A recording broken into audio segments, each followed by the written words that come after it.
Hi, I'm Pasclilne Lepeltier. I'm the beverage director for a restaurant in Manhattan called Chambers, and I am currently in Los Angeles to present a lecture about wine tasting, how the tasting has been changing over centuries. It's a great lecture, I hope, that has been founded by the Wine Education Council and the Veritas Fund, and I would like to thank them really to allow some free education for our trade. So I'm very looking forward to do that lecture in Los Angeles.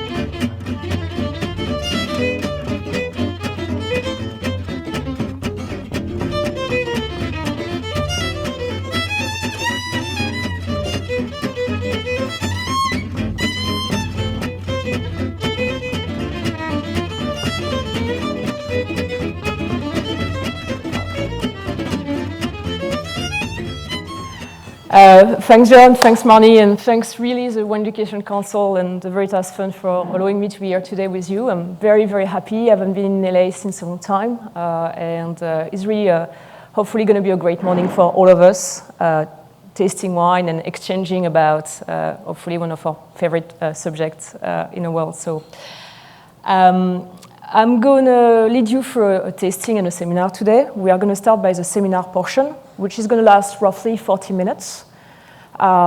Be ready, it's going to be a little intense. I'm still on New York speed this morning, despite being on the West Coast for like 72 hours. But no, it's going to be quite intense, and it may frustrate you a tiny bit because there is some slide that I'm going to show you. I'm going to point out a couple of examples or lead you to some of the facts that I want to underline. But we are not going to go into every single detail. If I was doing so, it will be a 24 hours lecture, and I'm not sure we are all ready for that. But please know that I'm more than happy to communicate all the references, all the fact sheet, text sheet you are going to see. Okay. Today, my goal is more to give you an idea of why we should try to start to think about tasting differently. Not because I want to do so, but it's what's going to happen. It happened over history. And I'm going to use history to kind of tell you how we are today tasting the way we are tasting. How is going to change? It always changed. And how can we be part of the future of that change? All of us as a community. It's a very, very interesting moment. I think it's an amazing moment where we're here today. And hopefully you're going to leave this seminar with the idea of, you know what, there is a lot of things I want to explore, there is things that I never thought about and I want to follow that. And all together maybe we can kind of build the way we are tasting wine today and tomorrow, okay? So I'm going to do that 40 minutes lecture. We are going to take a break because we are going to pour wine blind. We are going to taste 6 wine blind, so we need to pour them.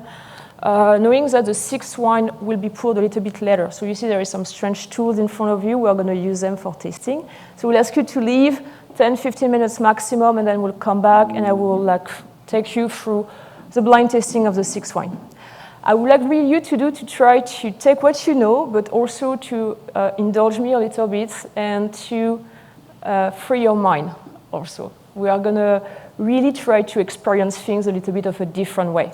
So please, get that in the back of your head, and I hope we are going to have a great moment. You can ask me questions as we go.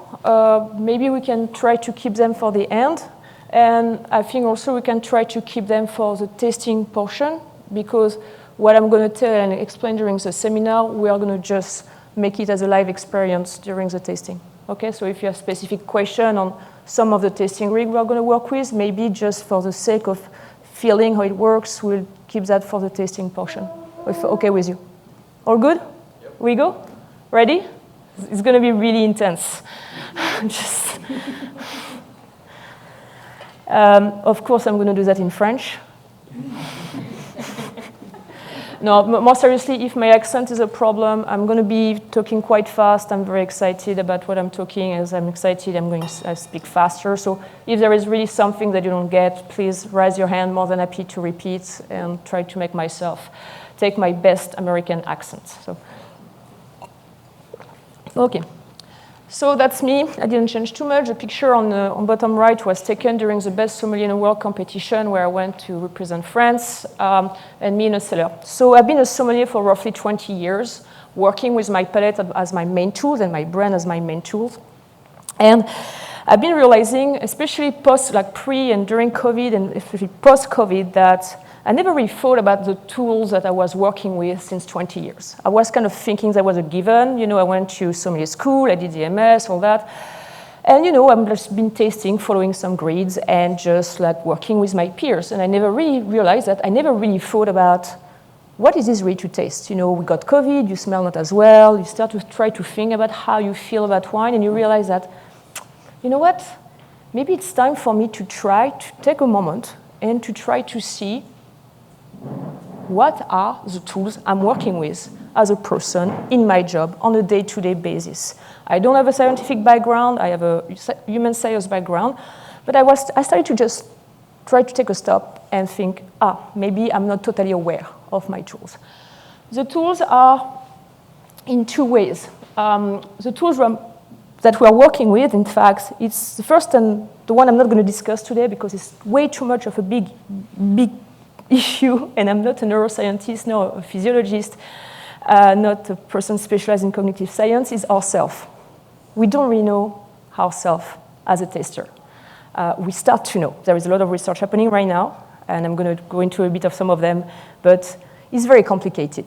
The way that we taste and our brain works and the relationship with that, with our emotions and the physical aspect is very, very complicated. We don't really know ourselves as a person tasting. I'm going to go a little bit into that. But I'm not going to develop that today because I don't have the capacity for that. The second tools that we have been using and where suddenly I felt a little bit more able to do a little research on is our tasting grids. How have we been tasting over the last 6,000 years? Is there a change? And why are we tasting like we are tasting today? So this is what we're going to talk about. One of the reasons I started to think about that is because a lot of the wine I like were not testable or recognized, nor for my competition, nor during my study. On the left side is the wine project I'm doing in the Finger Lakes since 2016. It's made with hybrids, with historical hybrids, Catawba and Delaware. They've been grown in New York since more than 250 years. Part of the history of New York, without these two grapes, there will probably be less, wine industry in New York. And as soon as you start to talk about hybrids, pet nut and all that, people, especially some professionals, are looking at you saying that they are not wine. And I'm like, they're made from vitis. They have been part of the New York history. They are wine first. And then they're like, the taste is not wine. It's tastes like hybrids. It's not good wine. And I'm like, why?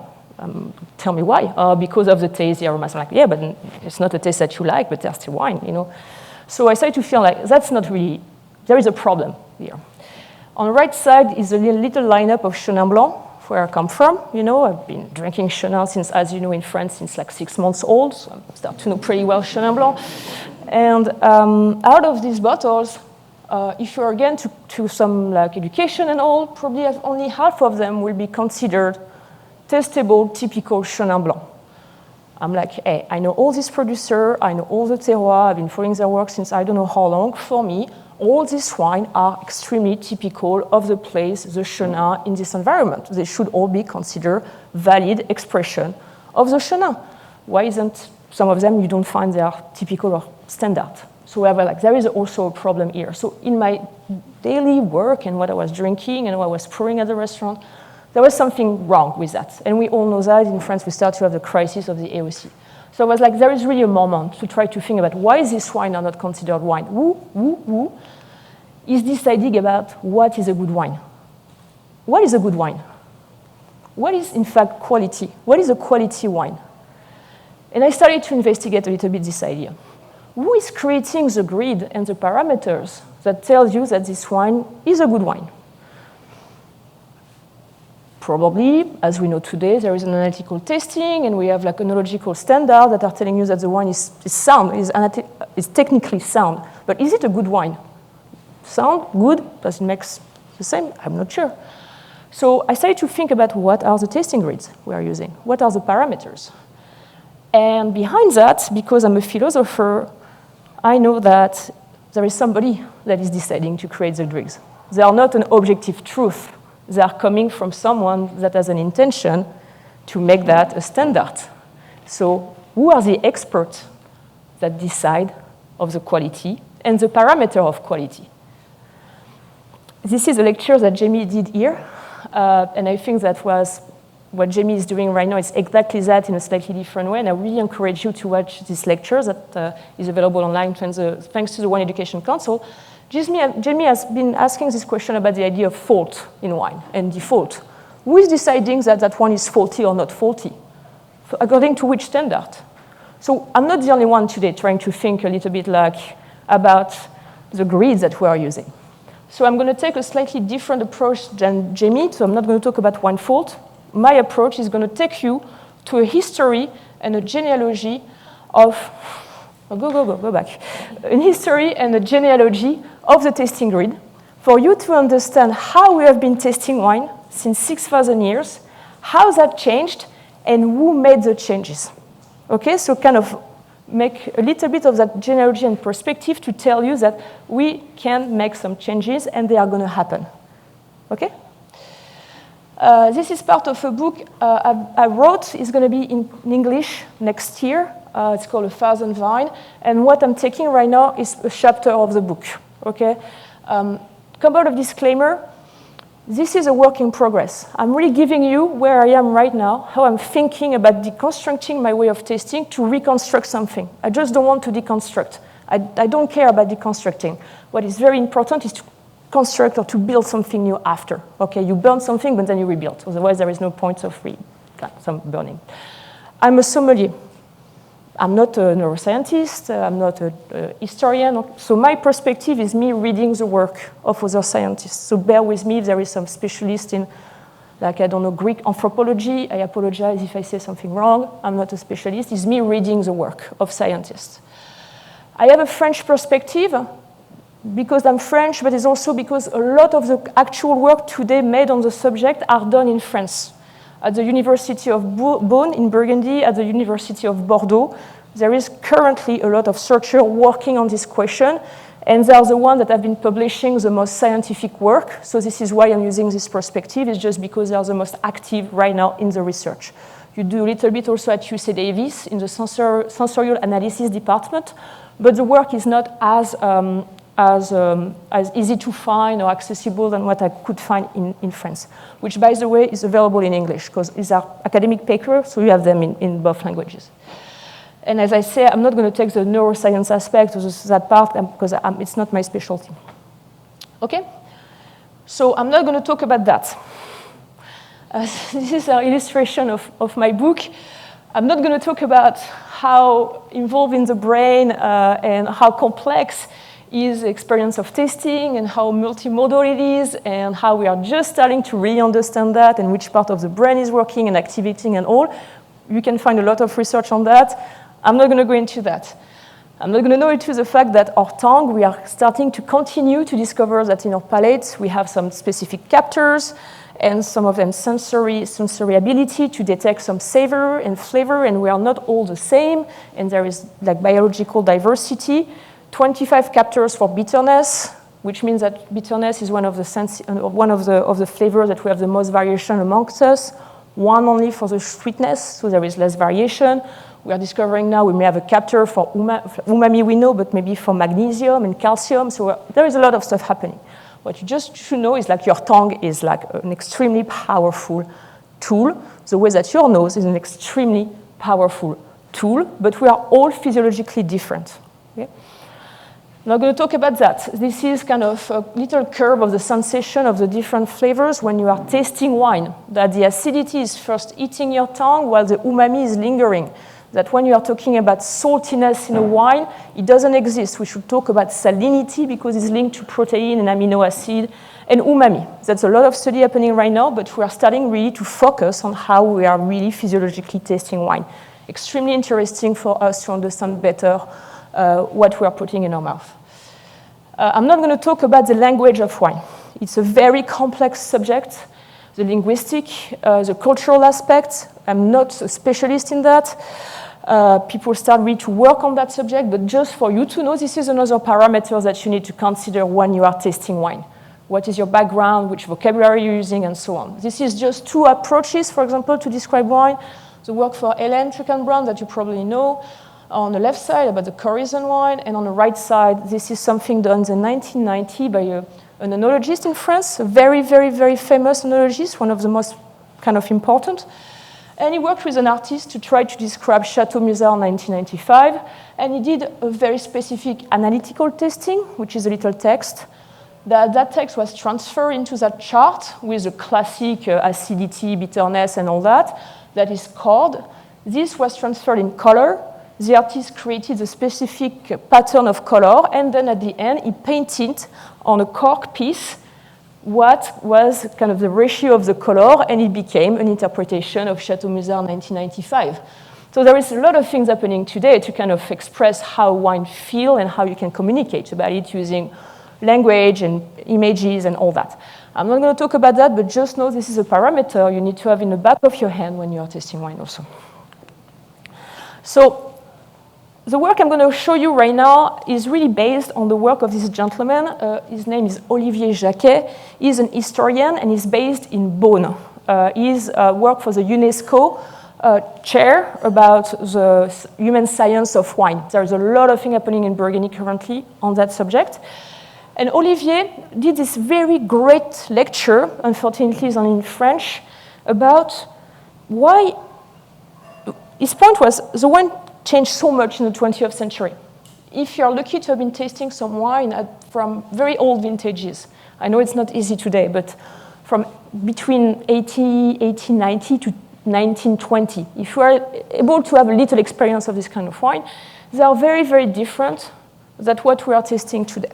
So the taste of wine, what people like, what people are making, changed a lot in 100 years. Of course, there is scientific progress. Replantation, agronomical progress, and all. There is technical progress, we all know that. There is trends. So that's, yes, you say absolutely they're here. But what is really, really put a finger on was like, what really also affected the way we change, the wine change, the taste of wine change, at least for him, he took a European perspective and a French perspective in Bordeaux and Burgundy especially, is that we changed a lot the way we are tasting wine. And the 20th century saw an incredible evolution of how we are tasting wine. So an evolution that I don't think you realize that is so short in our history. And this is what I'm going to show you right now. The way you are tasting wine today, the analytical tasting and all that, is barely 40 years old. Before that, the wine was tasted in a very, very different way by very, very different people. And this is what I want to bring back in a conversation to understand that we can change the way we are tasting wine to something even more stimulating for tomorrow that can embrace way more wine than it does today. So, Olivier Jacquet. That in a second. The way I built it is, so I did philosophy before, and I'm like every philosopher, young philosopher, you're a big Nietzsche fan. What I took from him was the idea of woo. I'm going to explain myself in a second. Nietzsche is saying that the right question to ask when you're asking something about a concept or an idea or a fact or whatever is not what it is, what is wine, what is quality. The question to ask is who is deciding what is wine? Who is deciding what is the truth? Who is behind that? There is always, in our world of humans, a person, a group, a community that is deciding about it, and the whole question is to understand the real intention of that person, of that group behind it. He calls that a genealogy.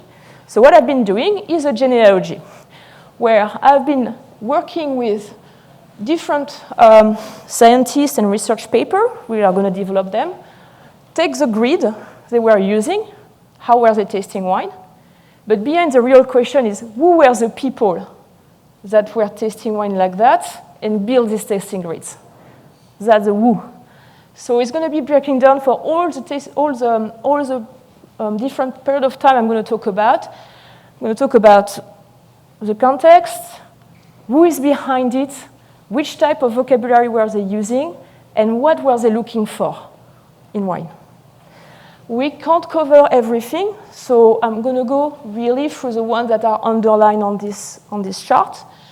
I'm going to start with a very important way of tasting that was developed during the Greek and Roman times, and that I'm going to call the Galin tasting method, the name of a doctor that left a lot of work about it. And in that case, quality wine is medication. Of course, a little bit of taste, but the most important for wine to be a good wine and to consider a good wine is to be part of a medical diet. And they've been thinking the quality of wine like that. They've been finding vocabulary to describe that like that, and it's absolutely fascinating. This way of tasting didn't change roughly until the mid-19th century. Why? Because the medical system and knowledge didn't really change, so wine was still sold for a long time as a medication, until it was sold as a poison. And then the way we tasted wine starting to change. It changed really at the end of the 19th century, mid-19th century, first and foremost in Paris with a wine merchant.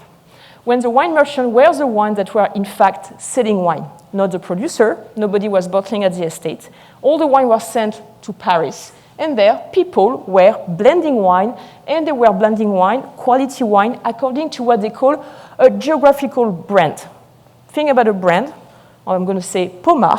Pommard is your brand, and the people in Paris were taking a bit, probably a wine from Burgundy, but maybe a little bit of Syrah from the Rhône, a little bit of Cabernet from Bordeaux. They were doing their little mix, and they were selling the wine as Pommard.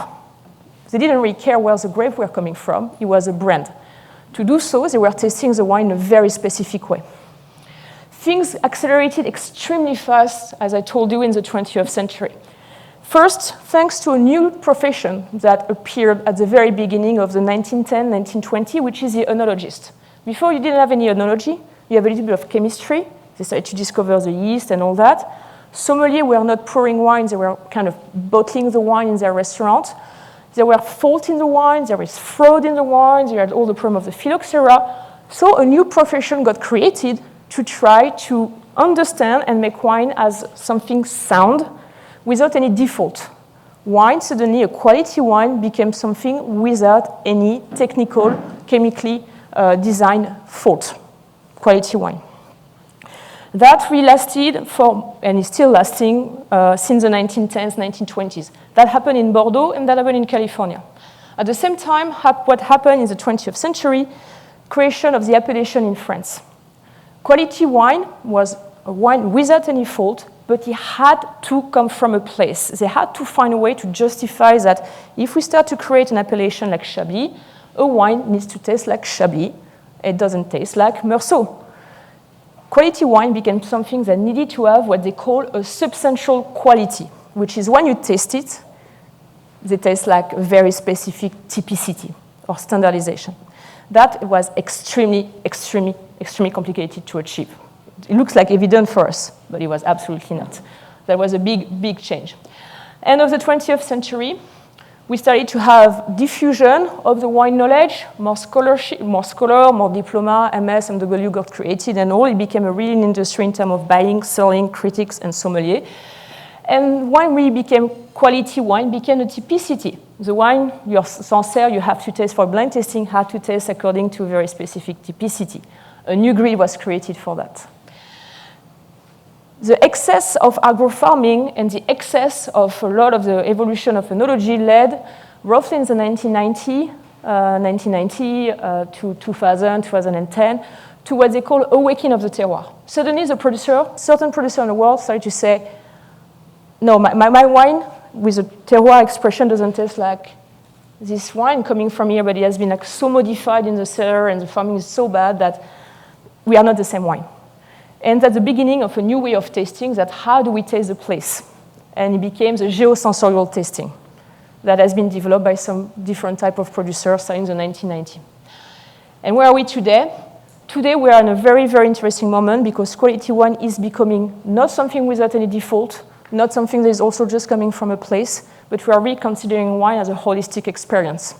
And suddenly the people involved in the definition of quality wine are not anymore just some doctor, some enologist, some engineer, some legislator, some vigneron, some scholar. He also become now a bunch of other scientists that are coming into the game, like the neuroscience, the psychology, the anthropology, the sociology, to try to help us to really understand how wine, a quality wine, is a holistic experience. And that is leading to the grid of tasting that we are going to have to invent for tomorrow. Got it?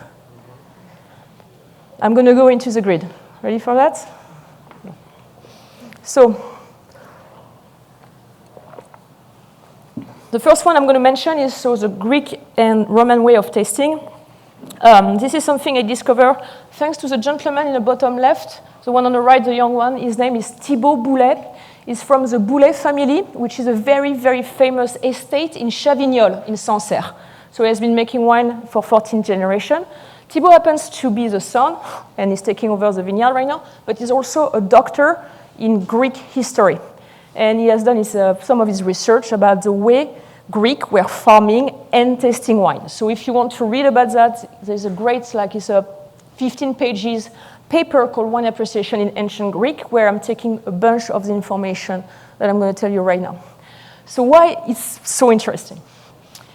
So in that time, Greek were drinking wine, tasting wine. You had no idea how sophisticated it was, both for the farming, how the bottling, they were already thinking about terroir and cru, but also about the service. They had a bunch of different tools to serve wine. They have a lot of rituals. They have a lot of ways to do it, and sommelier got really invented by this guy 6,000 years ago. Who decided at that time what was a good wine? It was not the host, was not the sommelier. It was a combination of the philosopher and the doctors, because wine was seen, as I told you, a part of the medication and a diet. So wine was seen as something that could be of health and was really considered of quality depending on how well you were feeling and how sick you were feeling. So they were using an incredible amount of very sophisticated description vocabulary, using what for us today seems to be a little bit the top of the research, but this idea that everything is the polysensorial expression of the wine, the multimodal expression of the wine, in a very, very, very modern way of tasting, which I find it fascinating the first time I heard about it. So to get it extremely clear and simple for you, so you don't really need to go into all this detail here, but at that time, physics and biology were kind of not what we're thinking today, so they were seeing that the universe was built with 4 principles, the fire, earth, air, and water, that they had 4 qualities, hot, cold, dry, and wet. Okay, this is how they were thinking about the world, and that was linked to different type of disease that we have in our system. And the disease were the blood, the yellow bill, the black bill, and the phlegm that were linked to this quality and to this way of seeing the world. And so the whole deal for human being was to be in balance. You had to have all these elements in balance to be in good health. And so what they decided what they were doing at the time is to try to think about the wine as a medication to balance out if your system was not in good balance. And so that was extremely interesting because this is how they were thinking about wine. And so wine started to get classified and appreciated thanks to the medical quality. They had very specific way of tasting wine. And this is what I want you to take on that. So this is a combination that we had from a lot of text. But look at that. At that time, they were already kind of breaking down tasting in sight, taste, and smell, okay? But the sight was really not very important. They had only 5 little scale for the wine. At that time, there was no preservative and all that, so the scale of color was really going into the yellow, to the brown, and to this kind of thing. Smell was very, very at the back end. Didn't really make any major quality appreciation.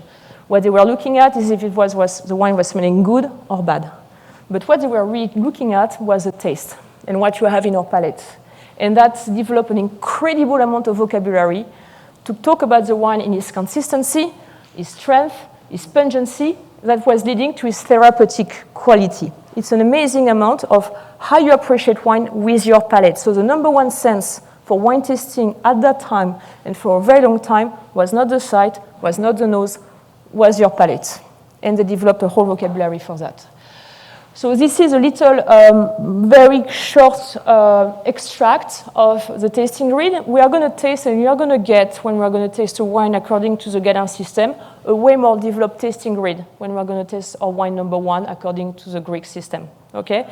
But suddenly you have very interesting thing happening. And so if a wine, they thought the wine was like, let's say, to glucu, which means sweet.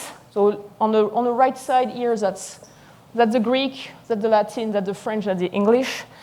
So if your wine was sweet, it was associated with the air, which was associated with hot and humid, which was associated with the blood. So let's say I'm sick, I'm full of black bile, and I'm like cold and dry. I'm going to drink a wine that's going to counterbalance that to make sure my system is in balance. And this is how they were thinking about wine, which I think is quite fascinating. So at that time, they already have a conscious of the subjectivity of tasting. They know people were all tasting differently, and they were all individual with different physiological parameters.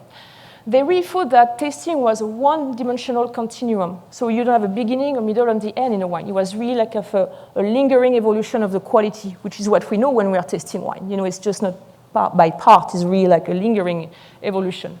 They already have an idea of what we call the somatosensory and trigeminal sensitivity, which means that they were talking about heat, they were talking about spice, they were talking about the tactile aspect of your palate and the touch.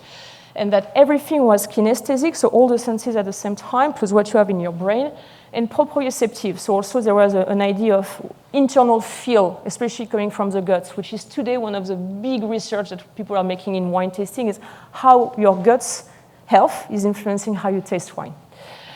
Synchronicities, they were making the touch and the taste way more important than the sight and the aromas, and they had a whole vocabulary about that. So if you're interested, I really encourage you to start to read that, but for me, it started to give me way more vocabulary to describe the tessiture, the texture, the consistency, the salinity of my wine, because the taste is a sense that has been really underwhelmed for such a long time. This thing didn't really change for a long time. So what do I insist on this medical aspect is that you need to understand that roughly until the 18th century, this is how people were talking and thinking about wine. This is a little quote that I think fascinating that is linked to the health of Louis XIV, King of France, which was very sick for all his life. And he had 2 doctors. One was from Burgundy and one was from Champagne.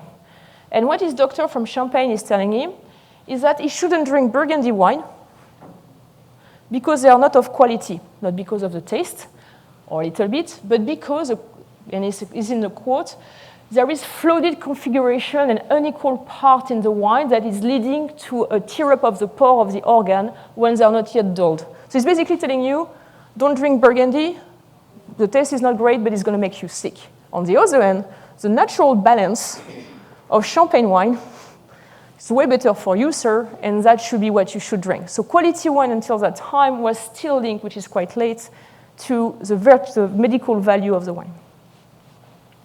Things changed really drastically at the end of the 19th century with the Parisian and the wine merchant and the négoce perspective. So what you are seeing here is a picture of Paris, of the Quai de Bercy, where most of the commerce of wine was happening until the 1920s. Think about major warehouses, and they got wine from all over France, and where they were doing their little blending.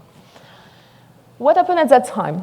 Crisis of phylloxera was starting to happen, so wine origin was very confused, and the wine merchant were, this operation is unavailable, I don't know what I'm doing.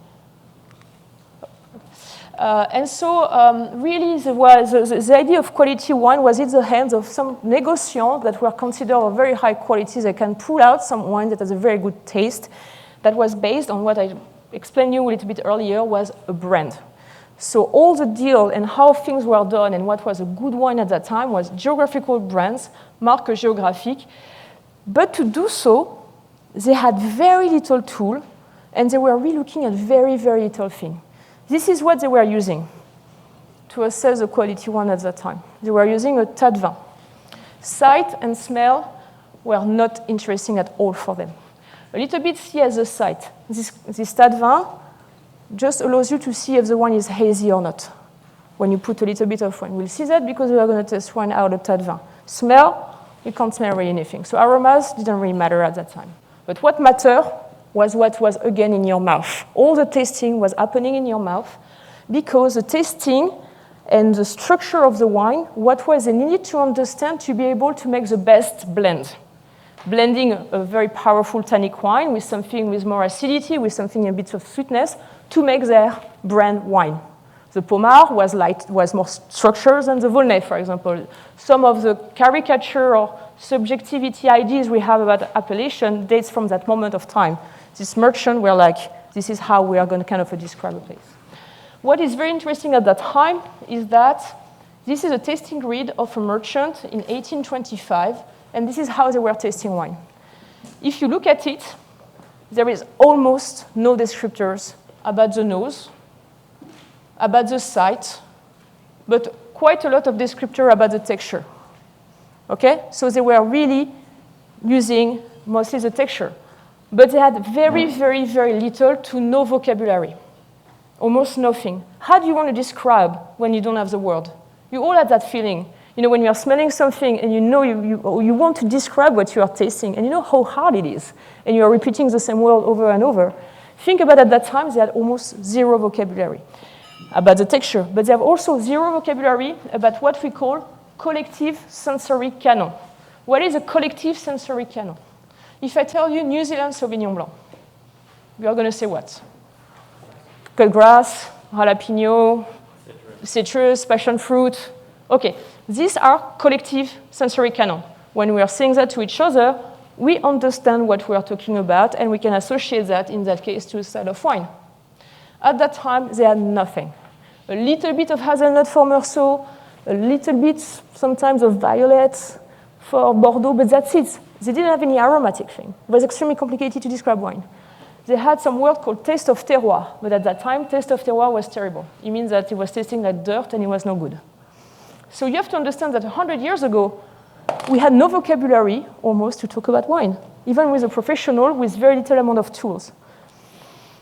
This is your job in 1910. This is what you are doing. You are blending wine, by the way, if you're a sommelier in a cellar. And so it was very problematic that the first known blind tasting challenge we know in the world of a sommelier in Paris in 1926, he had to find 8 wines. He had the 8 wines, he tasted them, they then kind of mixed them, he retasted them, and he was unable to find which one was which one because he had no vocabulary for it. He kind of have intuition, but they couldn't talk and communicate about that. So you have to think 1926 is not even 100 years ago. It's insane how we changed in 100 years ago. We started to have people that helped a little bit about how people were tasting. Some of them was a gourmet, and a lot of like very well-educated journalists and all that started to help by writing a little bit of tasting note, but that was extremely anecdotal. So you have to understand that really until the 1920s, we had very, very little amount of vocabulary to describe wine. We didn't really understand how to describe wine, and we didn't have the tool to describe wine. Things starting to change because of, I told you, the need for a new job to happen and to be created, which is the first enologist.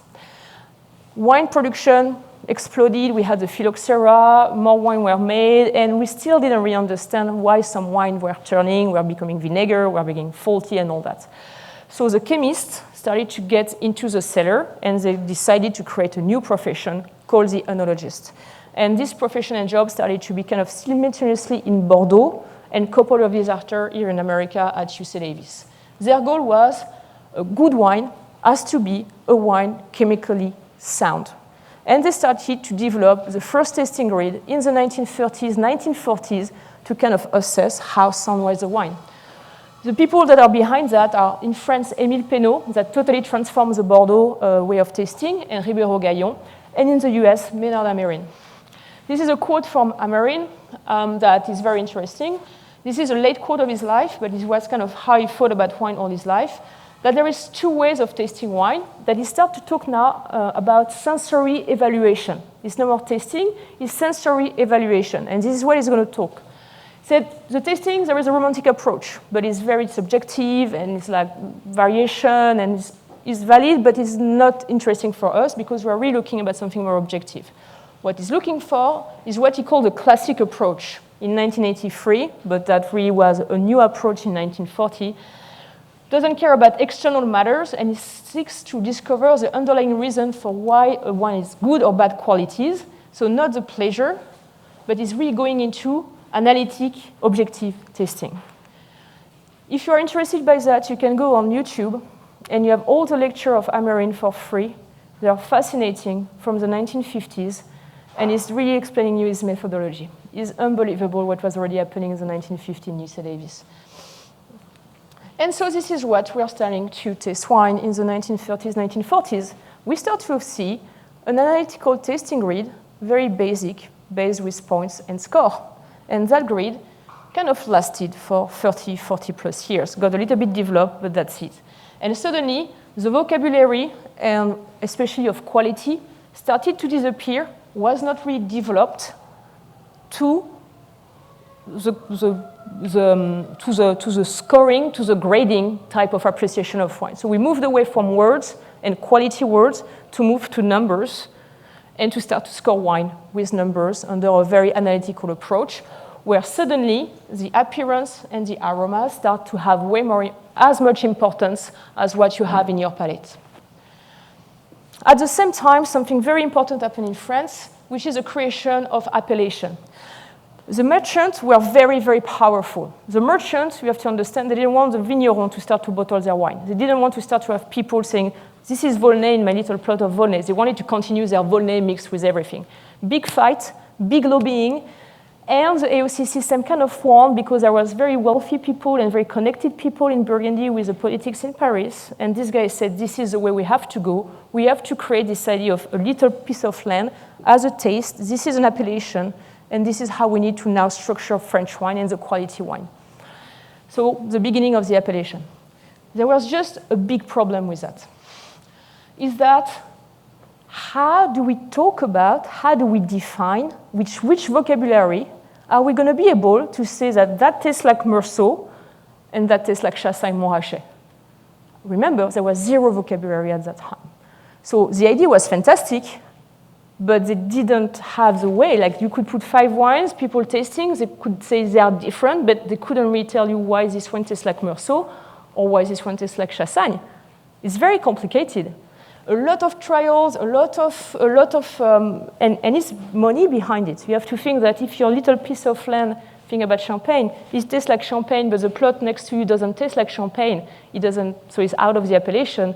This little plot costs 10,000, and this plot costs 1 million. So, there is a lot of stake behind this idea in terms of money. So they were like, man, how are we going to be able to find a way to say that when I taste this wine made this way with like local, traditional, like vinification technique, that tastes like Meursault? How can I do that? It took them a long time. It started in 1935, but the solution really appeared in 1965, 1970, but 1965. It appeared when they started to realize they had to codify in a different way the tasting. They had to move away from just no problem, no fault, to how can we rebuild an idea of definition and which type of parameters to really be able to assess what they call the substantial quality. Can I taste the difference between Meursault and Chassagne? And if so, how can I describe that? So they have a mix of engineer and enologists working on it, but the guy that really changed and made everything happen is this gentleman, Jules Chauvet, that some of you may know, because Chauvet was a little négociant in a Beaujolais and a chemist, and Jules Chauvet was really considered the father of low intervention, no sulfur wine, because he developed a technique to make wine without sulfur in a Beaujolais. He taught Marcel Lapierre and Foillard and all these guys, and that was really the beginning of the movement of natural wine in the Beaujolais. What you don't know is that he was a really extremely knowledgeable chemist.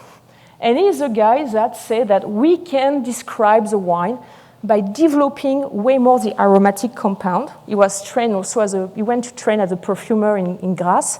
And he said we are able, by developing the aromatic ability and description, to be able to help you to define the AOC system. And Jules Chauvet really changed the way how we are tasting wine by bringing back a lot of the aromatic compound in a game. Just to give you an idea, this is one of his work. You can find that online. This is the same wine, okay, that is tasting in 6 different types of vessels and glassware, and is describing the oxygen and the oxidation, the temperature, and here, this is the different description he's doing for the same wine to try to really be as precise as possible about what he's smelling. So not only was an amazing taster, but he also has the chemistry background to be able to decompose what he was smelling. And he's the guy really that pushed that back. So as you can see, he has amazing description, and we'll talk that a bit later. So Chauvet is the one that helped to start to put the substantial quality into the game. He's the guy that helped to develop the eNO glassware. So the shape of glasses that is commonly used today is this kind of little chimney shape. He's the guy that developed it and got approved in 1970. It's super recent by the AFNOR as kind of the tasting glass for wine. So suddenly, what started to get the most important when we were going to start to taste wine was the smell. Smelling wine and the aromatic compound became a key factor at that time. It got super quick, super fast, because that system, in fact, worked quite well. So suddenly, we started to get tools developed. In France, we have the Nez du Vin, or in UC Davis, you have the Wheel of Aromas. You had that's the late 1970s. That system, the analytical system, and of course, all these guys were talking together. The eNO in France had such a network of engineers that this way of tasting wine spread out super quick, both with the engineer in the enological school, so the trained enologist starting to learn about tasting with the Chauvet methodology. And then, remember what I told you at that time, 1970s, is the beginning of Master of Wine, Master Sommelier, the Sommelier School, the Journalist School. So this kind of tasting, analytical tasting with a deduction, started really to be used professionally in the cellar, but spread out extremely quickly then to the public through publication, through magazine, and through all that. And we ended up quite quickly with the analytical testing grid that we know. One of them I took today is the WSCT one, with breaking down analytic, the site, a lot on the nose, a little bit on the palate, and an assessment of quality without any default. This accelerated even more when we had like iconic journalists that started to work like Parker. The quality vocabulary disappeared. We got really into the scoring, plus, minus, but not about the quality itself. And we had suddenly an extreme triumph of the aromatic compound over what we are retasting, the taste, the touch in your mouth. This is a comparison between the same wine with a tasting note from Michael Broadbent, so iconic Master of Wine at the beginning of really the evolution of the diffusion of the wine knowledge, and Robert Parker. And just look at what is in bold. This is the most important. Michael Broadbent wrote that in 1980, and the quote from Parker, I think, was in 1993. And you see in bold is the difference in terms of aromatic compound. You see that in 13 years, we're barely talking about aromas, like tasting. Well, not even 15 years after, aromatics became the number one. Nothing really about the texture, the quality of the tannin, or the acidity. That led to, of course, a reaction. We went too far into too much aromas, too much points, and at the end, we're starting to have a system that is kind of overgrown itself in a ridiculous way. The wine were not able, with the tasting notes and the grid and the notes, to be distinguished between a good wine and, for some people, not a good wine, especially in the way it was farmed. Remember, at that time, it was really this explosion of a certain type of farming, way more enology in the cellar. We can start to really plan how we were making wine in the winery and all. And so you got a reaction. And in a very interesting way, this reaction came finally from wine producer. Before that, the people behind it were engineers, they were enologists, they were chemists, they were doctors, but they were not really involving the winemaker. Suddenly, some winemaker, and some of them pretty famous, Henri Jaillet, Jean-Michel Dice, Didier Dagneau, Anselm Sellos, Leonard Humbrecht, and Jackie Rigaud, is the person here that you are seeing. We wrote the book and was connected to this guy, say we have to find another way, because the wine, you are tasting my wine, you give him 100 points or 95 points, and it's going to be exactly the same that a wine that I know is not farmed the proper way and is very, very manipulated in a cellar. There is a problem. And so they decided to develop the idea of geosensorial tasting, with going back to the taste first. That the idea is like the site has too much impact, the aromas have too much impact, and they're too easy to fake. We need to go back to the way we taste. So in our palate like it was done 100 years ago. And decided to develop a lot of tasting based on the salivation. How you salivate when you are tasting wine, how salivation, which is a very complex thing, and I'm going to talk about when we are going to taste the wine, is a key factor to understand if the wine has a sense of place. If the wine is really coming from a place that is alive and great farming versus a very manufactured wine, which we call wine industry with food processing industry. So that's the beginning of the geosensorial tasting. That's a book that was written 10 years ago, so it's available in English. If you want to read it, it's absolutely fascinating about how can we retaste again the energy of the wine with our palate.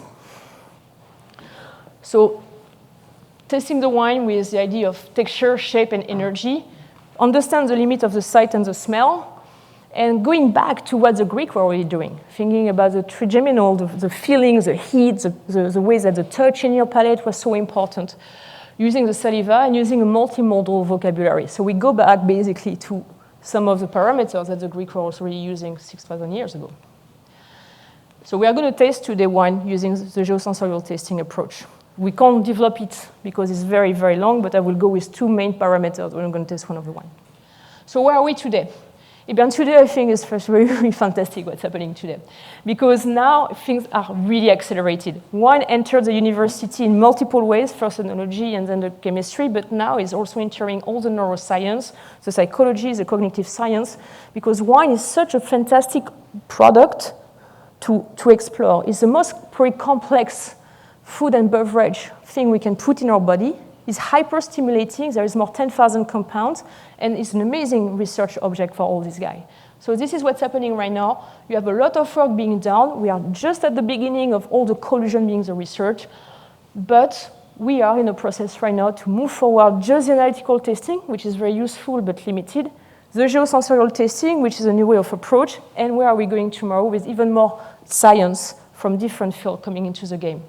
So just for you to know, you have this amazing seminar, The Neuroscience of Wine Tasting, available on the Wine Scholar Guild, which is like mind-blowing, by Gabriel Lepeltier. You have a lot of work being done right now by Ferran Santayes and Il Bouilly Foundation, which is this very famous restaurant, closed a couple of years ago. Now they have a foundation just for research and development. They are putting out 8 tomes of an encyclopedia about wine, with 2 of them just dedicated to tasting and the psychology of tasting. It's going to be in English next year. It's fascinating what's happening there. With Ferran, it's him starting to really work about the neuroscience of service and how it impacts how we are talking about wine and the psychology aspect of it.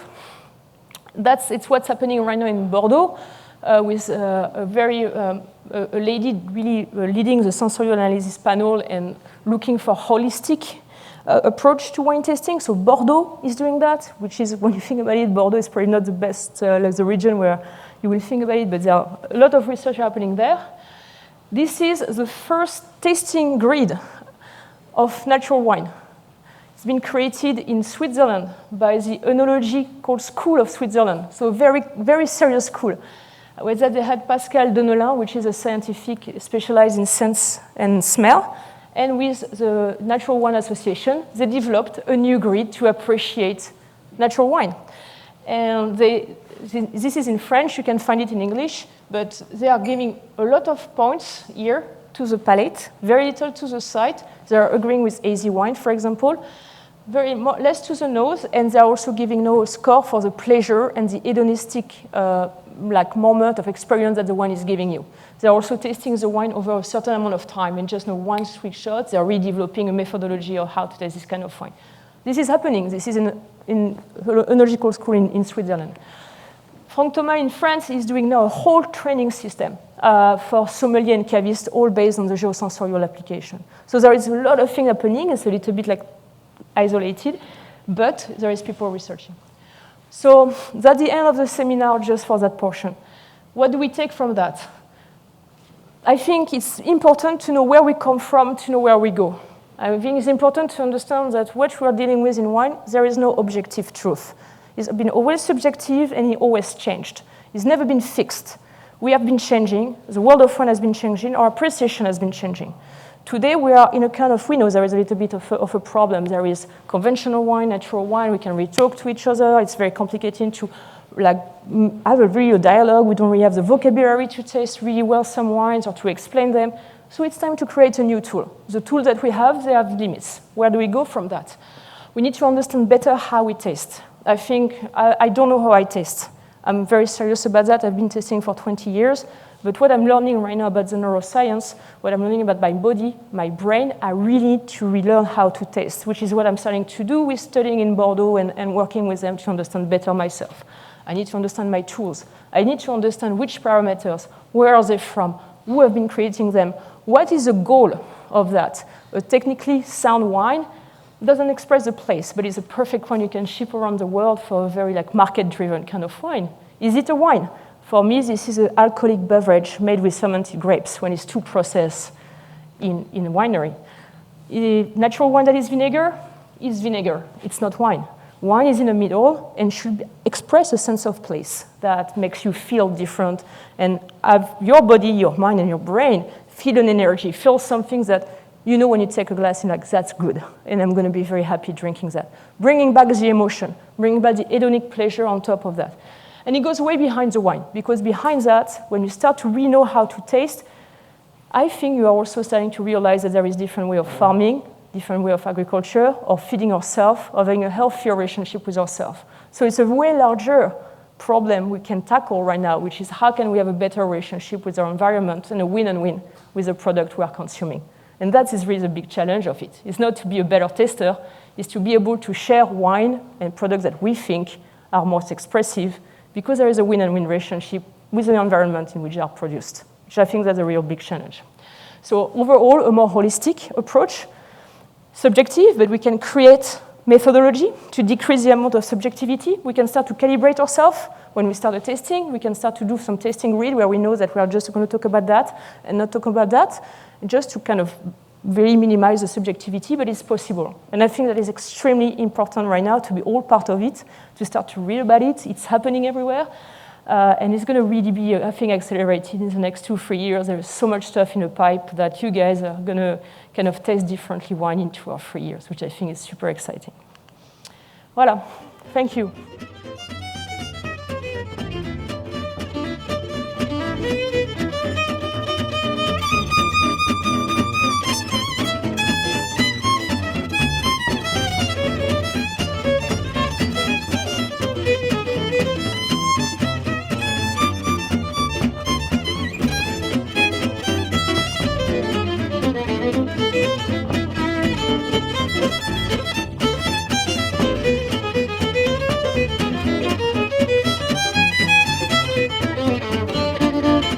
I really want you for each wine, I'm going to guide you a little bit. I'm going to put out a little bit of the tasting grid, and then I want you to take the time to taste the wine and trying to put yourself in, oh, I'm in 5,000 years and I'm in Ghana and I'm tasting this one as if I maybe was a Greek person trying to look for something, okay?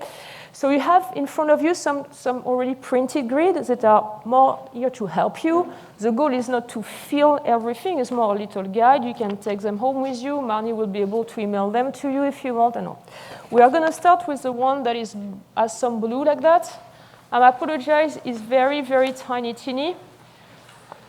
This is a sheet I created for, it's a sheet I created from the different paper I read thanks to Thibaut Boulet on the Greek tasting grid. So once again, the goal today is not for you to feel everything and all, it's just to have a little bit of an indication, and then you can take it home. I apologize, I made it very small, but I'm expecting everybody to have very good eyes. So as you can see, you have a bit of the visual examination, the taste, and the olfactory, and I put the translation in Greek as my best Greek education could do. And then I will tell you which other tasting Greek we are using. There is another one in this back here. Okay, so this guy is a double-sided. We have the WCT grid, which is a pretty straightforward for everybody. And we have the Wine Scholar Guild tasting grid. It's 2 pages. The first page has a little symbol of the school on the upper left. And the second page as the glassware with all the different spectrum of white at the bottom. Okay? We are not going to go through all this grid. It's very, very long. But just for you to know, this is going to be the last testing grid we are going to use, and especially the first page. Once again, the goal right now is not for us to fill all this category and all. It's more for you to have something to take home with you and to think about the different kind of grid. Okay? Let's go. I'm excited. The wine we're tasting great 2 hours ago. Pressure is nice today. Number 2, yes. I have been busy. Okay. So if you don't have any wine in your little tas de vin, you can pour a little bit of the wine that is your glass number 2 because it's the same wine. Okay? Thanks a lot. Yeah. Allez, let's go. Once again,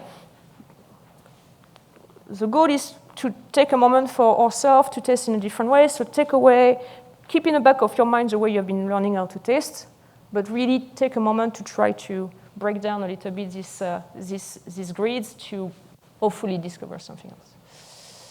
So number 1, we are going to use more like the Greek tasting grid. Okay? And remember what they were looking for in a wine. It was, of course, an aesthetic quality, but first and foremost, they had also a medical approach to the wine. And this is what you have in your little tasting grid. They were really thinking about a little bit of the sight, a little bit of the smell, was pleasurable or not, the color. But what was very important for them was the thickness, the consistency, the power, the density of the wine as something that could be of health beneficials. So let's start right now. We are going to I'm going to give you every time 2 to 3 minutes, and I just want you to start to think about this parameter when you are going to taste that wine. Think about, is it a wine potentially good for my body, basically? If I'm sick while drinking this wine, and why? Okay, let's go. Number 1.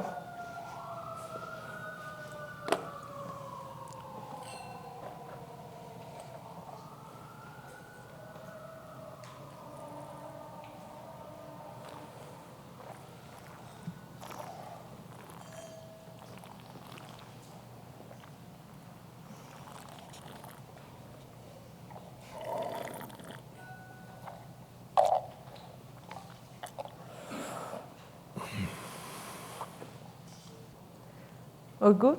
Yes? You have the feeling of this wine? So, of course, everyone I picked has a purpose. I didn't choose any kind of wine down at the supermarket.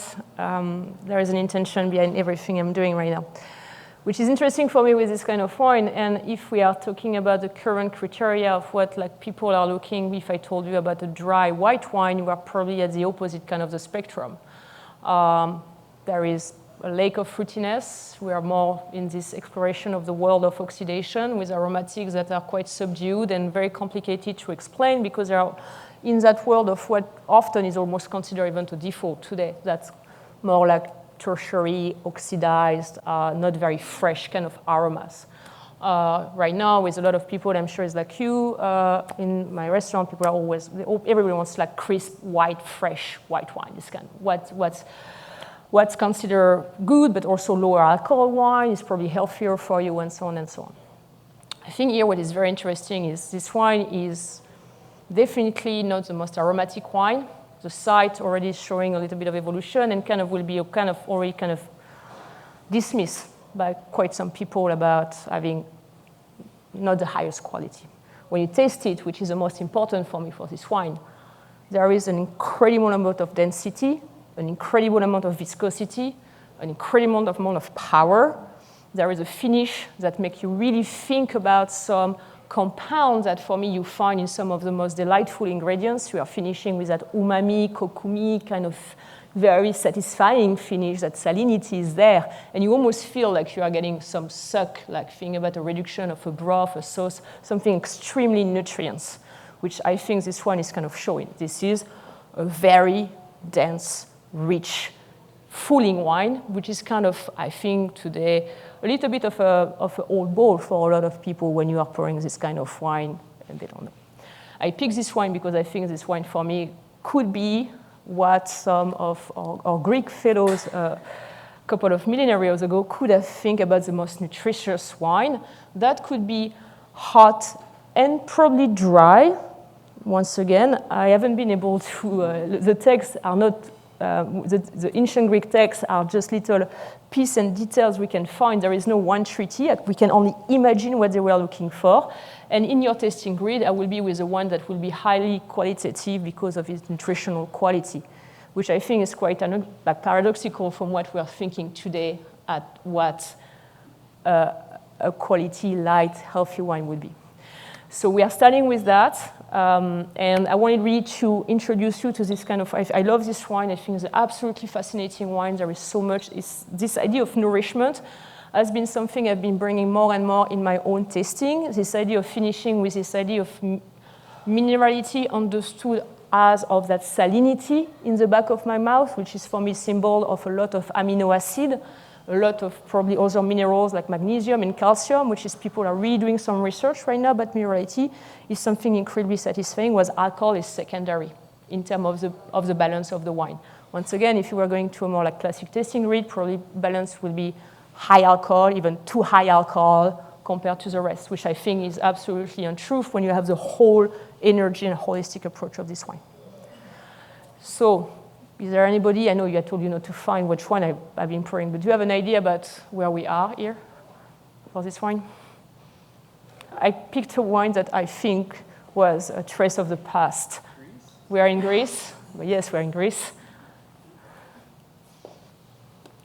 I picked this wine because the fact that this wine still exists for me means that that style of wine was really appreciated, recognized, and was able to go through centuries and revolution of winemaking because it had probably a very strong anthropological meaning for the area, which probably means that it was really part of the history and the cultural history of this area.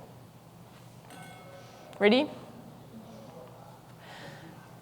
Of course, it was a little bit easy. So we are tasting a wine from Santorini. We are tasting the Nectary style, and as probably some of you are familiar with, this is a very traditional style where not only here you have century years old from Hatzidakis, so probably one of the kind of iconic producer in that case was done by his daughter, but that style was very late peaked, a lot of concentration, a lot of ripeness, and that vinification that is taking you to a style that is going to have that oxidative quality that is seen as a very plus for that. So I really think that if we had to go back 5,000 years, this would probably be considered of a quality wine from Greece, and the fact that this style of wine is still done today and is still in the island is very meaningful for that. And for me, this is a very, very high quality wine that is learning a lot about the balance of alcohol and what is oxidation, which I think is two parameters that today we don't really know how to learn, like when you look at our current tasting grid. Okay? Let's continue. Alors, for the next one, the goal is for us to see don't start. Yeah, sorry, I'm going to tell you how to do. I want you to be now in the mindset of a wine merchant in Paris. You are in 1890. You are in your little entrepot in Bercy. It's dark, it's wet, it smells like horrible because you are by the river and it smells like damp. And you need to assess the quality of the wine to make your blend and all. So to do so, we are going to taste first with a tas de vin. And I really want you to taste with a tas de vin first. And the way they were doing it at that time, they were really what they call grumer le vin, which is they were chewing a lot of the wine before spitting it. So I want you first to focus on that, and I want you to focus on what you feel, which parameters that you are like accustomed to, the acidity, the tannin, the bitterness, the alcohol, and all that is feeling in your palate. I want you to feel about the touch. 20% of our sensory capture for the touch are located inside our mouth, so it's extremely sensitive as a touch sense. So when you mention, I don't know, that the wine tastes like gin or velvet or silky or as a texture, it's absolutely meaningful because we are talking about the same captures on our fingers than we have in our mouth. So I want you to focus on that. And then I want you to taste the wine out of the glass and to see if there is an alternative, a change, and how the fact that the nose is going to first affect you and then going to kind of trigger your brain to prepare the taste is going to change your taste perception and what may be enhanced or what can maybe buffered by that. Do you get it? Okay? Let's go. So for this one, there is no tasting grid on your paper because they had no tasting grid at the time. So I didn't even bother to create a tasting grid.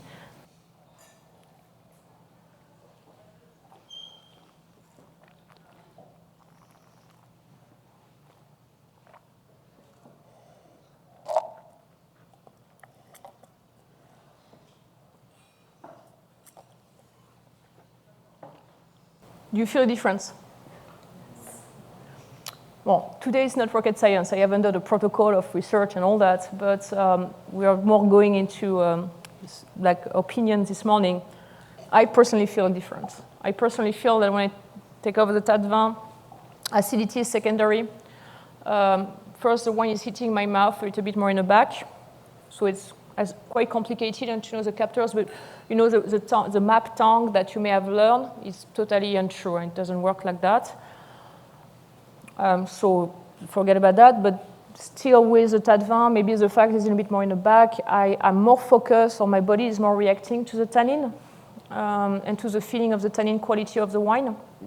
While when I take it out of my glass, the smell, which right away triggers me to some very specific compound, especially the red berries and all this kind of florality, I feel like I'm more attuned to pick up acidity first, and then tannin secondary. If I have to kind of like rethink my chronological appreciation, the acidity would probably be the first thing I'm mentioning.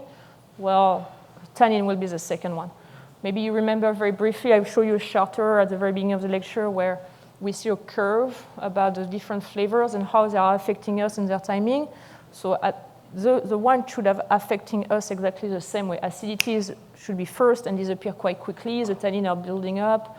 And also, what I still see here is like, in fact, there is definitely, because of the tool we are using and how, in fact, the nose is impacting the kind of preemptively kind of give already my brain information that is triggering me to look for something first to get confirmation. You need to think that all our senses today, like what we're using for wine, for hedonism, pleasure, making money, whatever, originally they are mechanism of defense for us to make sure that we don't eat or drink, absorb something that can be poisonous. So your brain is always kind of preemptively helping you to kind of decipher what you are getting to make sure that you don't put yourself in danger. So if your brain, because of the smell, tells you, oh, this is probably something that is going to be acidic because I have the smell of red berries that remind me of acidity first, your brain may be triggering you to look first and foremost for the acidity. And then it's going to be the first kind of thing that your brain is going to kind of, okay, validated. I smelled it, I tasted it, it's here, check, no danger, let's move on to the next one.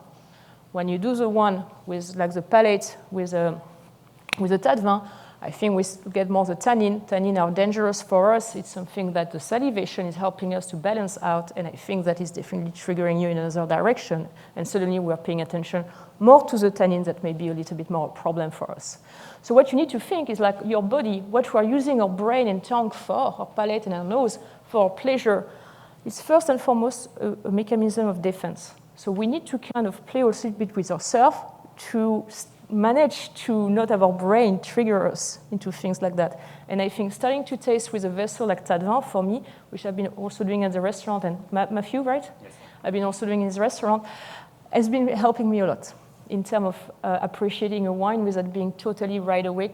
Even though I know I can't be affected by the nose, I need a tool to help me to go a little bit further and not only to want it, but to rehab my brain, not do it. Got it? I think it's fascinating. I love that. So to texture, I really like to try with it. I taste a lot at the restaurant now with a tas de vin myself. Good wine, like it very much.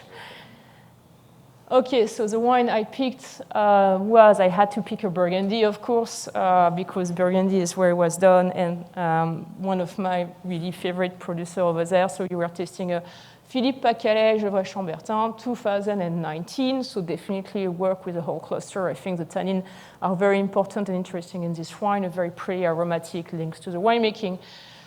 This is a one I really, really like. But I thought it was really important to taste Burgundy out of the tas de vin because you were everything started. Okay? Let's continue. So for number 3, you are going to use a tasting grid that is here. This 3 little one as an indication. So these are just picture I took from a modified UC Davis score cardboard, okay? Below you have the one for the Office International de la Vigne et du Vin, which is the OIV, which is the international legislative board that is kind of overlooking a lot of the legislation in the world of wine countries. And next to it you have the tasting sheet from the Sommelier Association in 1975. So once again, what I want you to look at here is suddenly we are really kind of narrow, like suddenly we have a tasting grid. It's mostly the analytic discrimination. We know the site, the nose, and the taste, and they are based on points. And this is what really was used in enology school for quite some time. So you can look at that, you can score the wine, and then we are going to wine number 3. Okay? We can start.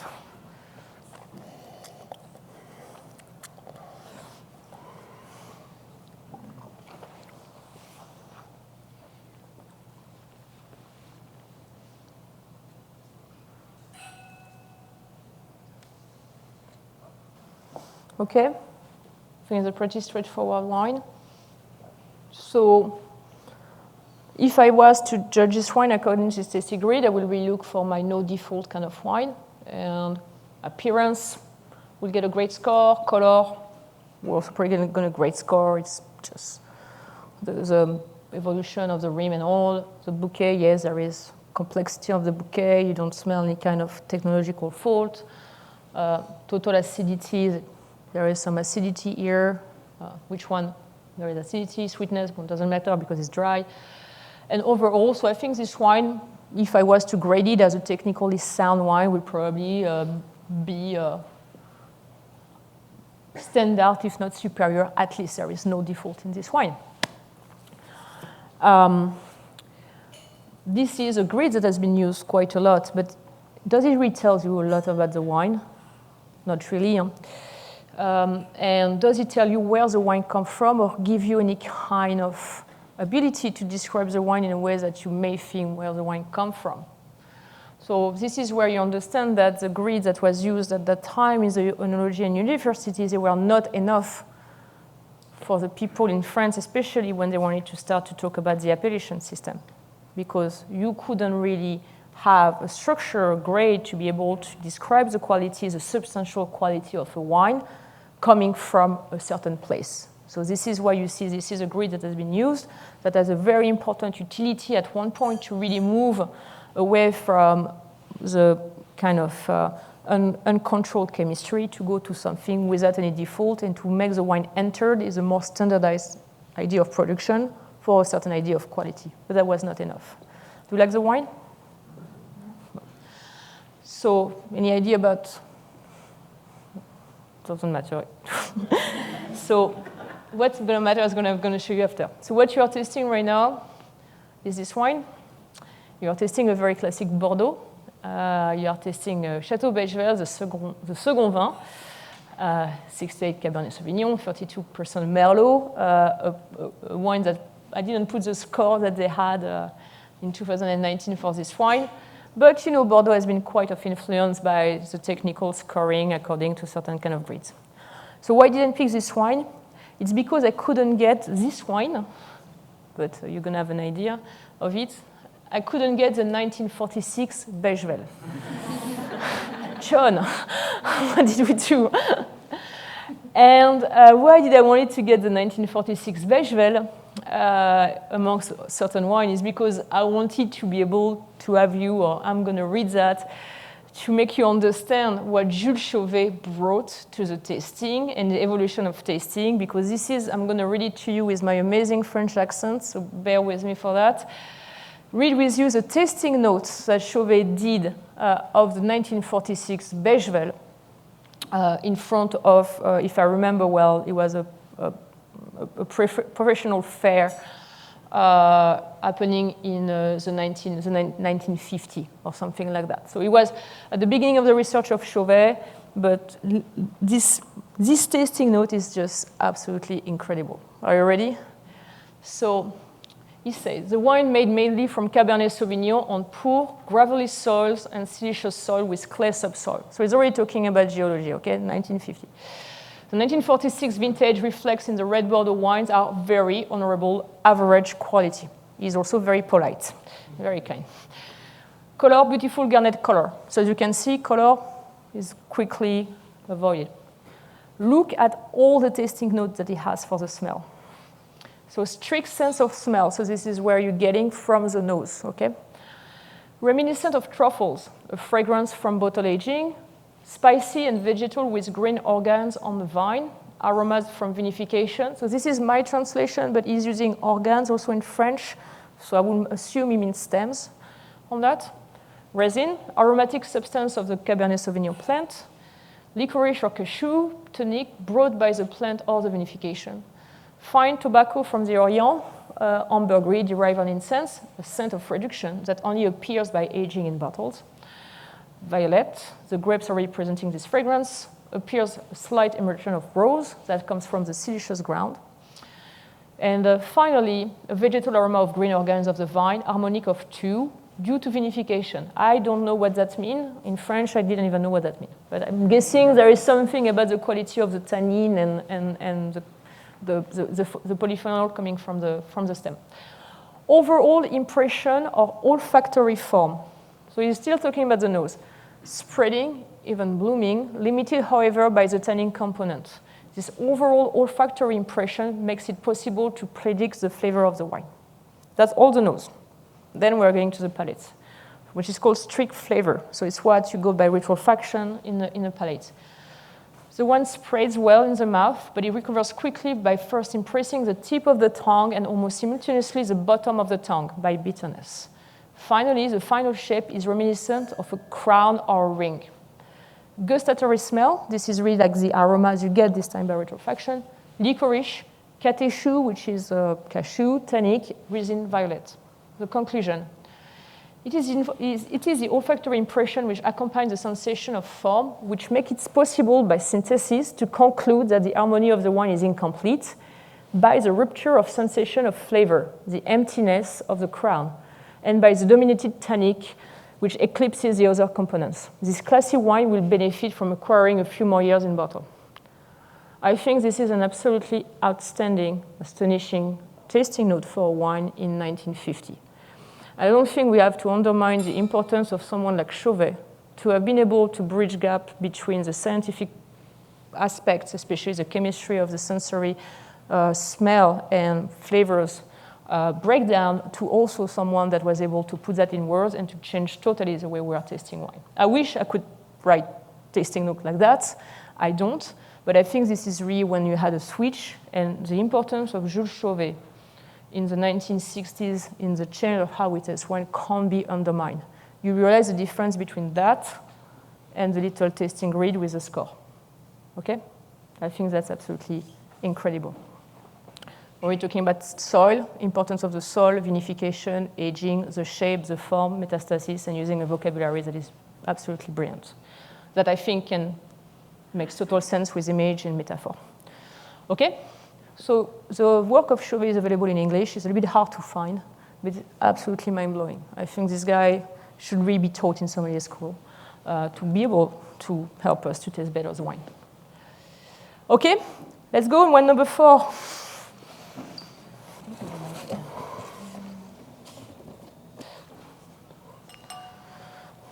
But you guys in the back, you're going to have to work for them.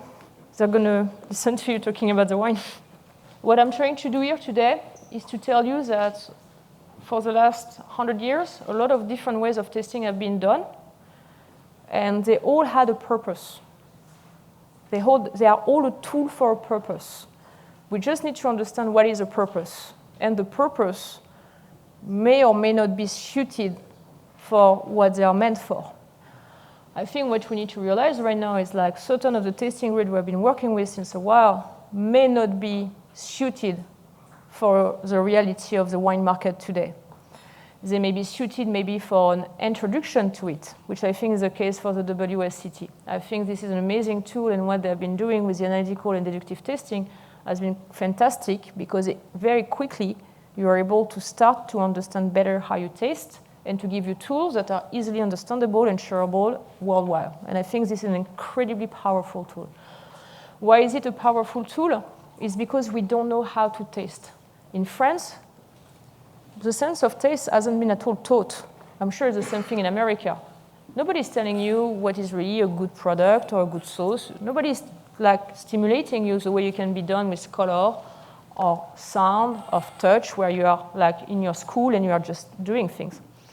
And so I think we really need to realize that none of us have been properly trained to know how we taste. And this is probably the most important important sense that we have currently. Remember, I told you, our senses are most and foremost to help you defend ourselves. The fact that we don't know how to taste, we are not taught how to taste, is really, really a major problem, I think, in our society. And we need to relearn how to do that. And it's a lot of humility because we have been probably working with our taste for so long, and we probably have amazing intuition, but we don't really know how it works. No, that should be okay for everybody. Can I have, well, it's okay, I know the wine. No, it's okay, I know the wine. Okay, so you have the same wine, please taste it. What do you think I tasted this wine and I picked this wine, guys? I'm just going to get a little bit of it. I apologize for that. I'll take this one. Thank you. So what do you think I picked this wine? The WSET wouldn't like it. Everything pushes you towards quality. Yeah, the WSET wouldn't like it. And what did I tell you? If I think I know the producer, I know where the wine is made, and the producer thinks that for him, the way he has been making this wine, the way he has been farming, is for him, this is one of the best expressions of his site, the grapes that he's working with, and the tradition of his area. Who is right? Who is right? Me with my grid telling him that's faulty, faulty, faulty, or him that has been working there, has been taught by his parents, is farming the area, and is retrying to express his best, the place that he's working with. That's a big question mark, don't you think? This is why we need to move on, because I don't think there is a wrong and a right, in fact. I think this idea is to bring back the producer in the conversation about the grid and the tasting, because at the end, they're also the one making the wine. They're the one living with their wine. They are living with their biotop. And if they think that this is the best way to express their wine, what may look like something extremely new and pioneering may become the tradition in 50 years.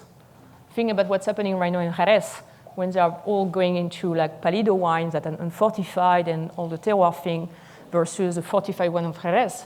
They're in fact taking back an old tradition and bringing it back. What is the truth? Sancerre. Sancerre used to be almost red wine. And then he moved to a like very ripe wine made in barrel and a bit oxidative, and then went to Sancerre that has been like blocked malo, thiolic, bottled in the spring. What is a real Sancerre? When somebody tells me the real Sancerre may be like this more oxidative style or the red wine, I'm probably going to listen to this producer. So I think it's very interesting right now, and it's very important to bring back the producer in how we are deciding about what wine tastes, because at the end, they're also the wine writing today and writing tomorrow.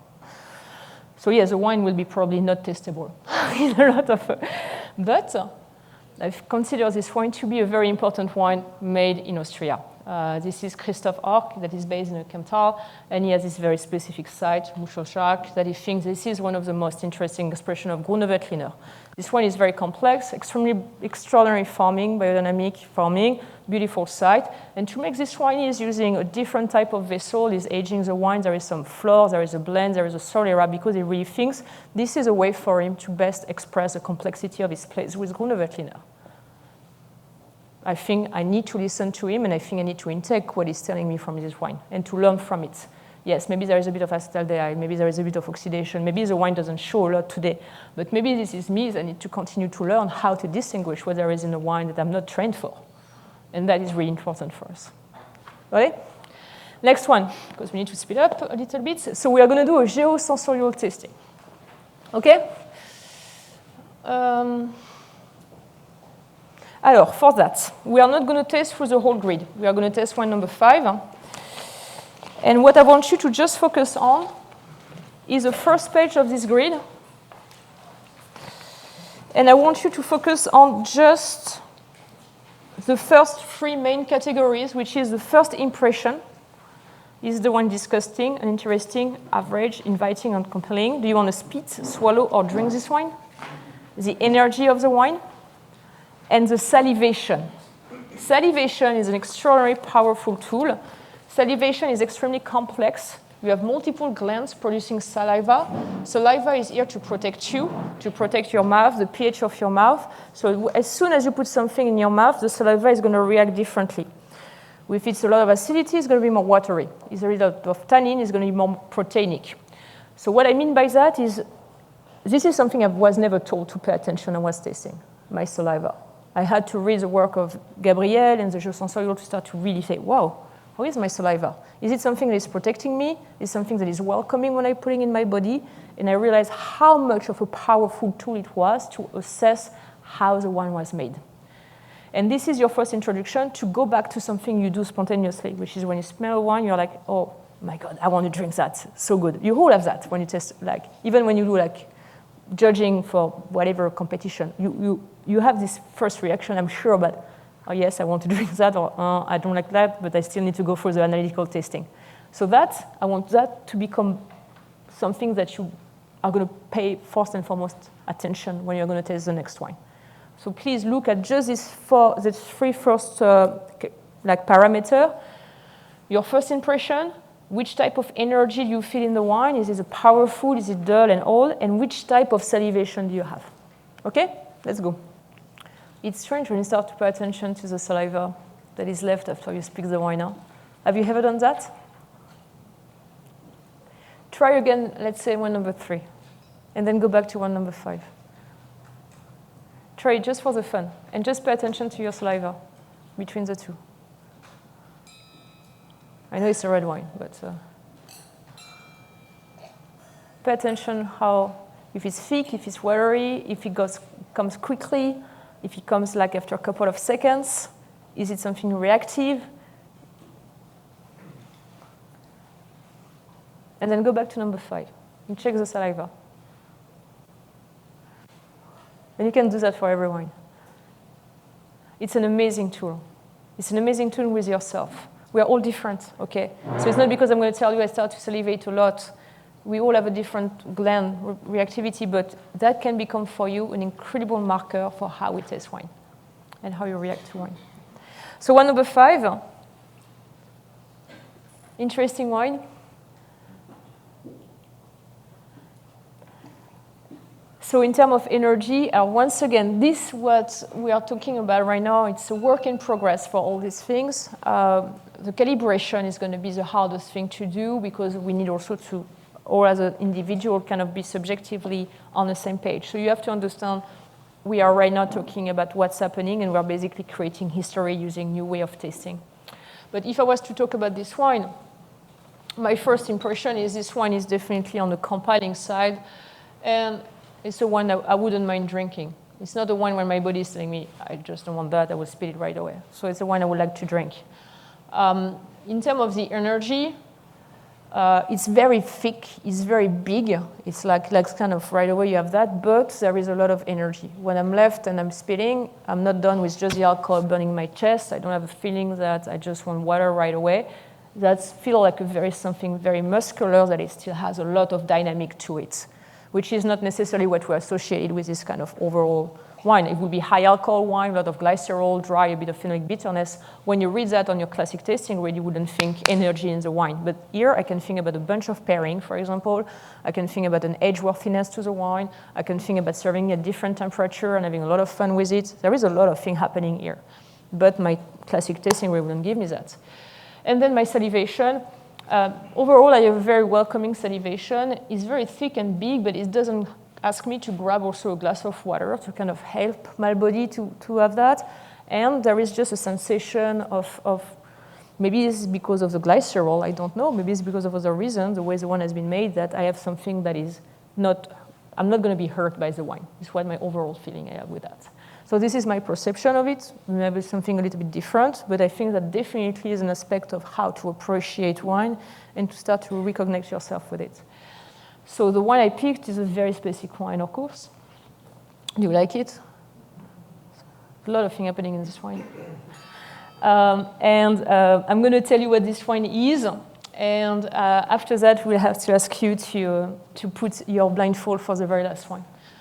So this is the one you are tasting. I had, of course, to take a wine and pick a wine from a winemaker that has been following the Geosensorial tasting since almost his incubation. Jean-Michel Dice created the first diploma of Geosensorial tasting at the University of Strasbourg.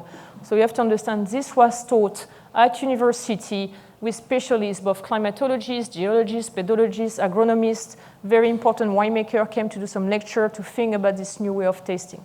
So I thought it was very, very important for you to test a wine made this way by someone that is thinking this way. So what I propose to you right now is you are going to put your blindfold. I'm going to read you the tasting note of Jean-Michel and Mathieu Dice about this wine, so for you to have an idea of how they are feeling their wine. Please raise your glass as soon as you have your blindfold so we can pour you the last glass of wine, and we will be done. Okay? We're going to wait for everybody to have the full to start to pour the wine. So it's happening now. People are going to start to pour. Eyes wide shut, yes. Yeah. You start like that and you don't know what's going to be the last experience, right? This wine, like the number 5 that you have, and the last one is coming right now, was the 18 Engelgarten from Dice in the area of Bergheim. Of course, it's biodynamically farmed since quite some time now, I would say 15 plus more years. It's a field blend that is dominated by Riesling, and you have Pinot Gris, Pinot Bureau, Muscat, and Pinot Noir. This is a tasting note from the Dice. If you're interested to go deep further into the Geosensorial, it's really great to be able to taste the wine from the Dice family, because on their website, for each wine they are making, they are also putting a tasting note that is a Geosensorial tasting note. So I think it's, as an exercise for you, it can be really interesting if you're a little tasting group to take some of their wine, to blind taste them, and then to see what are their feeling about their wine. So they say that this one is a dry, warm, and stony grand vin, throbbed and wrapped in minerality.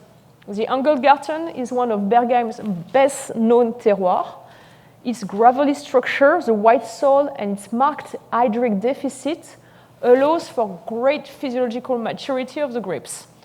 The vineyard, quite old, is managed with extreme severity, very short pruning, plowing, composting, and the vine suffers and produces small harvests of magnificent complexity.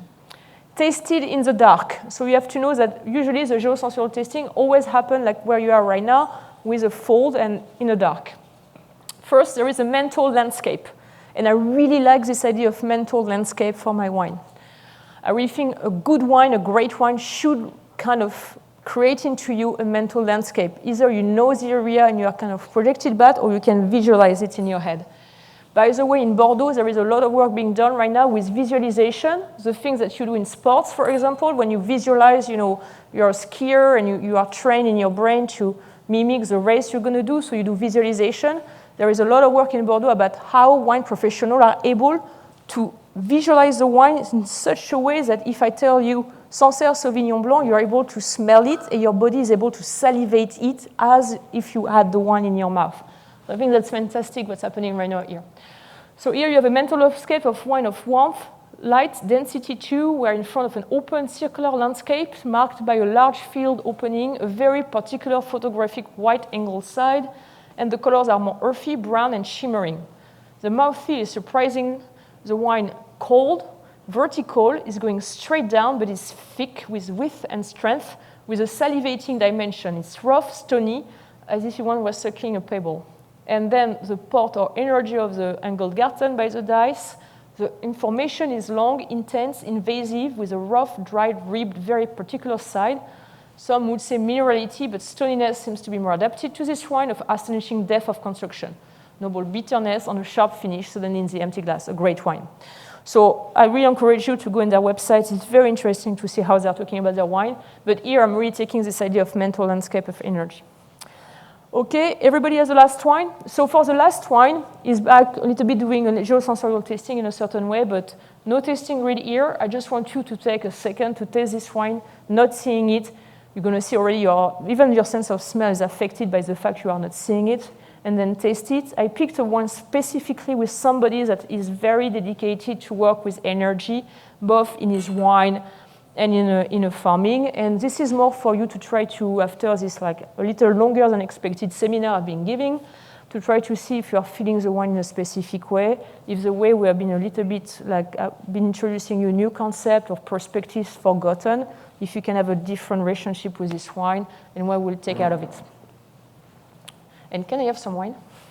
And when you taste it once or twice, you can take off your blindfold. It was really for the first sensation of it. You can see what it is. Doesn't really help. But now you can see, and when you see right away, it's a very different sensation when you taste the wine. Thank you.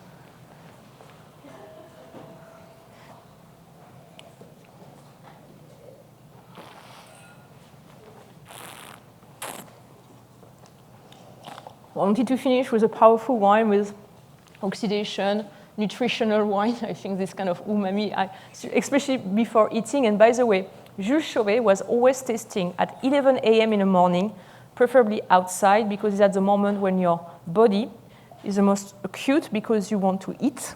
So basically your guts and your brain is telling you to really pay attention to whatever you can eat and drink. This is when you are the sharpest for wine tasting. So tasting at 11 outside with natural light, or really with natural light, is where you are going to be the best at tasting. Just saying that. And Chauvet was always tasting like that. So the last one is more like a pleasure. It's one of my really, a winemaker I've been following the work, and I'm very interested in the path that he's been like searching and looking with this idea of energy. We are finishing by a wine from the Champagne from Margay. It's okay? Well, you said he was interested in energy, and I said, oh, it's Margay. But it's Margay, yeah. Pushing the limit in Champagne, somebody quite fascinating. Last time I went to a tasting with him, he's like, I need to leave you right now because there is a big swell and I need to go to the coast to go surf. And he's like, I need to connect with the ocean. I'm like, okay, Benoit, go and connect with the ocean. No, more seriously, I think this is very interesting to have somebody like that in Champagne, in Ambonnet. He used to sell some of the grape of the Krug. Like, we're talking about somebody that could really never give a shit about what he's doing and is really pushing the limit. In some of the wines that today are the more interesting for me to explore, if I want to understand the concept of minerality, what is a wine, what is something organic that is going to evolve and becoming like mineral, and I think Champagne has been at the forefront of a lot of this idea of minerality, especially with people like Celos, with oxidation. What does oxygen, the decomposition, the degradation, the mineralization? That's fascinating. I would love to be trained more about talking about oxidation and oxidation of my aromas, which is work I've been doing right now. But behind that, I think this is an absolutely fantastic, very nourishing wine that I'm being very proud to work with at the restaurant. It's not your canonic champagne. People are like, oh, it's not as sparkly, it's not like, okay. And then they taste it, and I have to say, with this kind of wine, what is fascinating, if you don't know anything about wine, if you come from culture that don't know anything about wine or don't drink wine, you are sensitive to that.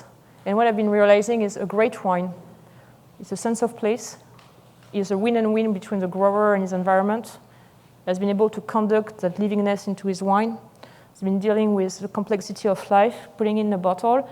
And for me, I'm learning now how to assess them by myself. So I'm relearning how to taste. But one of the best ways for me to see that a wine has that magic is when you do it and you have people coming from very different cultures that don't really talk to each other, the same language, because they don't have the same cultural background. And when they really appreciate the wine like that, or you know that you are touching something that is beyond the grid, is beyond the culture, is really going back to something way more animal and primitive to us. And I think it's our connection to nature. So this seminar was about tasting, but this seminar for me, and I hope you're going to understand that, is about defending a certain idea that wine has a specific place. That's a little graphic from my book. Wine has a specific place in the agricultural world. By working with wine, we can push a new idea about how to farm, how to relationship with nature, how to consume, how to learn ourselves, and I really think the next revolution that we need right now. It's going to be politics and all that, but it's going to come through how we eat. I really believe that. I was not the first one. People came before me saying that. But us, with wine, we can push that change. If we taught people and if we make them happy by tasting wine that are alive, when suddenly the sense of taste is like enhanced by pleasure, by hedonism, by aesthetic on top of drinking just a sound wine, you are suddenly opening a new landscape for this person. And that is how probably the change is going to happen, because it makes you so much more nourished, happy, fulfilled. That's really going to be something that you just want to reproduce. And by doing that, you know that you're going to start to change the way you see at least the food and the wine around us. And I think that's really, really a critical thing for us right now as wine professionals. We have a big responsibility. Wine is a luxury product, but we can really help to make the needed change, I think, today by relearning how we can have pleasure and nourishment with taste. So thanks for indulging my little bit length of the seminar. I hope you enjoyed it. I want to thank again the Wine Education Council, John Marnie and the Veritas Fund for allowing to pour these great wines. And thanks for coming today in Los Angeles.